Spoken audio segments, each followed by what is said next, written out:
Any other questions for Martin?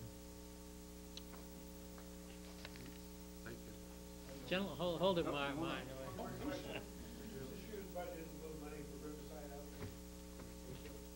No. No, I think, We did last year. yes, I don't think. Just so you're aware, we don't have that service in this budget.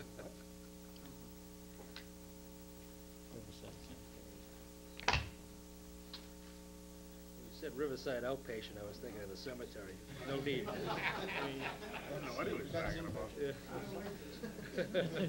Patient. Okay, next item is youth services. What do we have here this evening? Jenny is here, yes, yes. I don't believe any members of the FinCom have that budget, so I'm just gonna give it to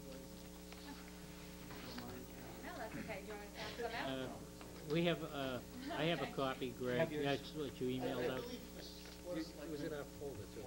It was, and I have a punched version if you want to put it in your book. That'd be good. Oh, okay, take that. Yeah, that'd be good. Is it the same as this one? See if the little copies came on it. Oh, good. There's really no tab to put this in. Unless you take the sanitation budget, put it in tab 10 of the Public Works and make 23 youth services. Just go right on the tab, right, Jim? All right, Go well, right on the tab. Yeah, we're not, yeah. okay. All set? All set. Okay. Jenny. All right, well, I just want to give you a brief update on some of the things that have kind of, drastically changed since you probably saw me last year. I think that in the last year we've had a lot of major growth in our new department. Our youth group has grown to include both a middle school and a high school youth group. Last year they were combined, so they were one group. They now meet separately, which gives us the benefit of being able to talk about more age-appropriate issues with the two separate groups. We have also started our mentoring program. Last year our mentoring program was 2 students, 1 pair working together, and this year it has grown to include over 20 participants and includes all 3 of the elementary schools. The mentoring program is high school mentors working with elementary school students. They meet every Wednesday for 1 hour, and we're very excited to see that much growth, to have over 20 students working on that program this year, and to involve all 3 of the elementary schools. The school psychologists of the elementary schools kind of hand select what students might need this mentoring program and would best benefit from it, and that's kind of how we set up the relationship between the high schoolers and the elementary schoolers. We've also started another new kind of group that's called Youth Spreading Information. It's a separate group that meets every Thursday, and they're working on specific projects to get resources out to our teens.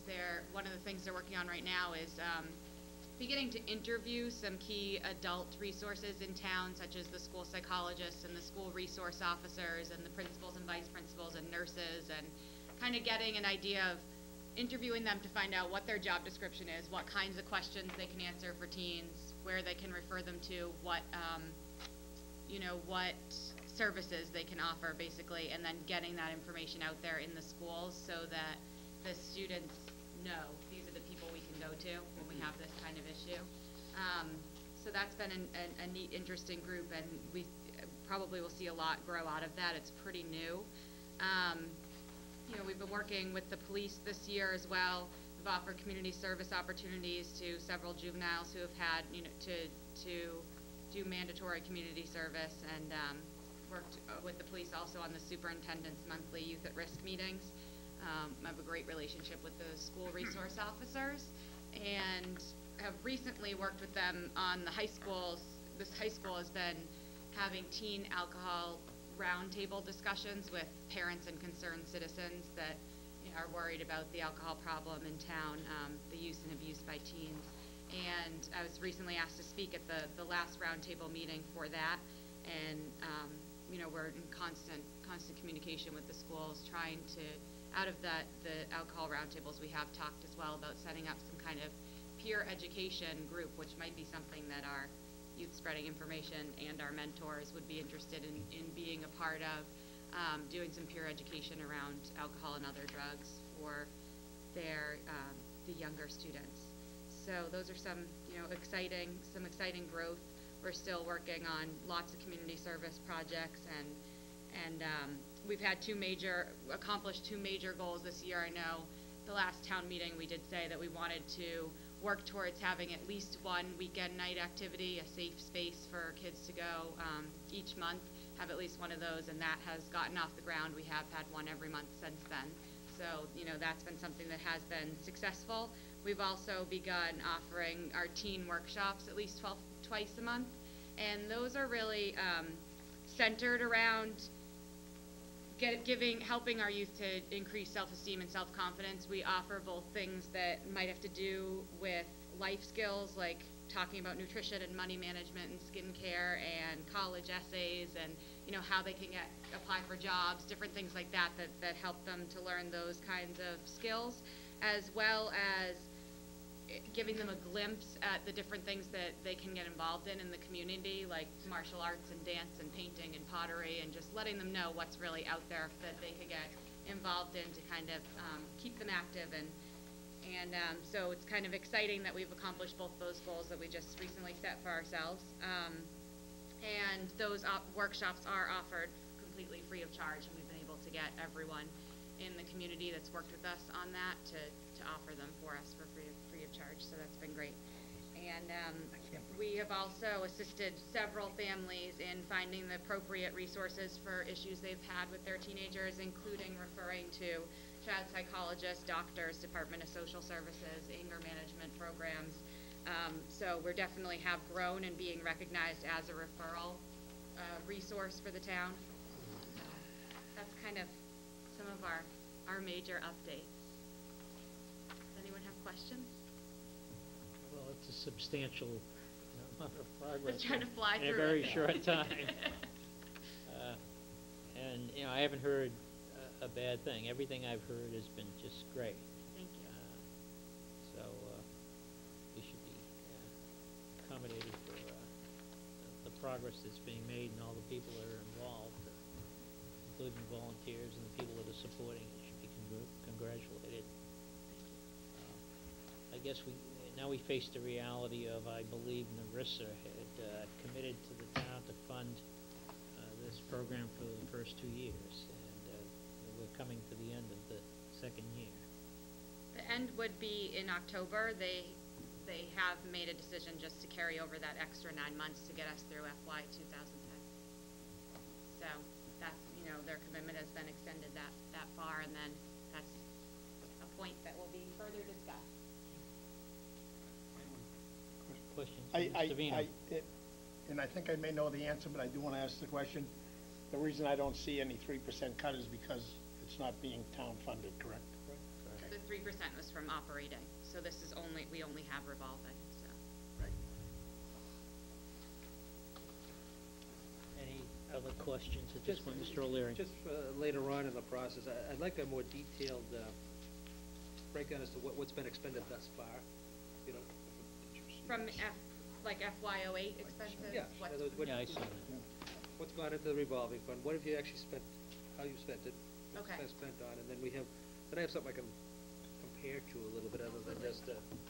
That'd be good. Then the other question I have is, I know you work closely with recreation in the schools and all this, but is there any, what about the use of that facility that was the Wheeler property that was the police station? Are you using that?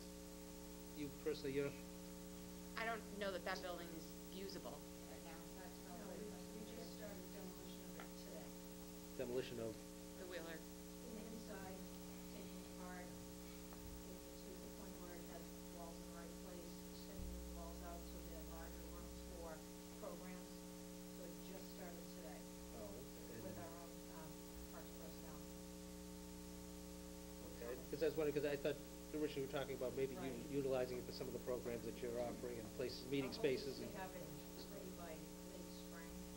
And we collaborate on it and communicate on it pretty much a daily basis, so I'm sure we will be able to work. When you have these youth groups, where do they meet? Right now, they meet in the building on the Common. Last year, they met in the schools, so where we can get a spot. But we have been, I mean, it has been really lucky that because it's a town department, we're able to use facilities without being charged. Right. So, you know, we can use the library activity room. The library's been great to us, and that's where we run our mentoring program. Every Wednesday, we have the activity room, so that's great. We, you know, can meet in town hall, can meet in the schools, so. I was just thinking of this other facility that we're talking about here, that, again, kind of a different site, some sort of a. And the reason that we moved the meetings out of the schools from last year was because the kids really want to talk about issues that are going on in school. Right. And even at night, there are a lot of, you know, administrators and teachers and other students walking around the building, so they kind of wanted to be separate from that. So that was one of the concerns and why it was moved this year. Great, thank you. Okay. Any questions from the FinCom? Audience?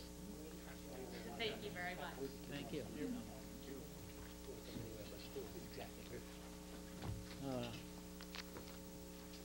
Next item is the assessors. 14.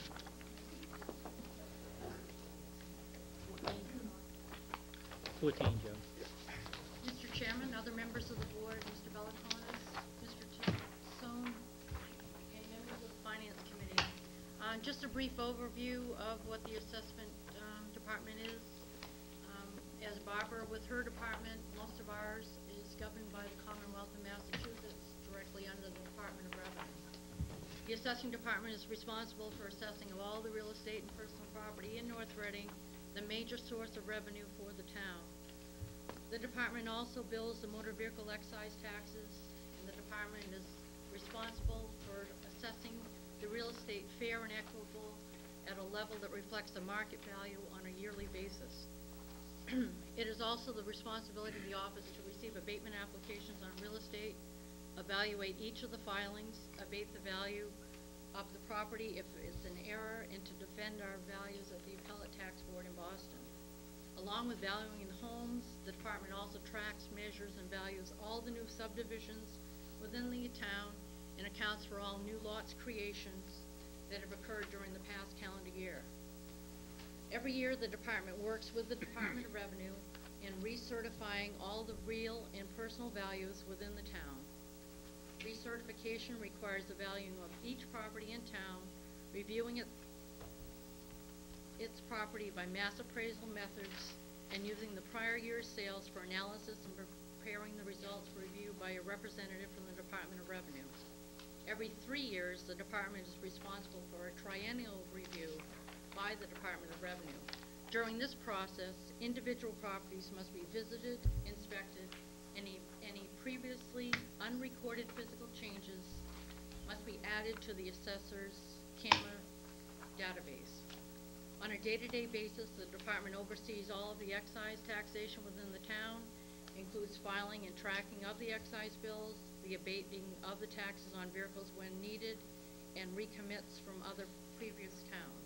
The department also oversees the various town senior programs for exemptions and makes sure that they are filed correctly and submitted to the Department of Revenue for partial reimbursement. Some of the exemptions are partially reimbursed. Duties included in requests for the exemption, deciding on whether the individual actually qualifies, and recording all accepted requests for the exemptions, entering both into the tax collector system and the assessor system, and passing this information along to the collection department to apply to the actual tax billing. The office also administers all the tax deferrals and the valuation and applications for all chapter lands, agricultural, forestry, and recreational. The department has a daily interaction with all taxpayers and strives to be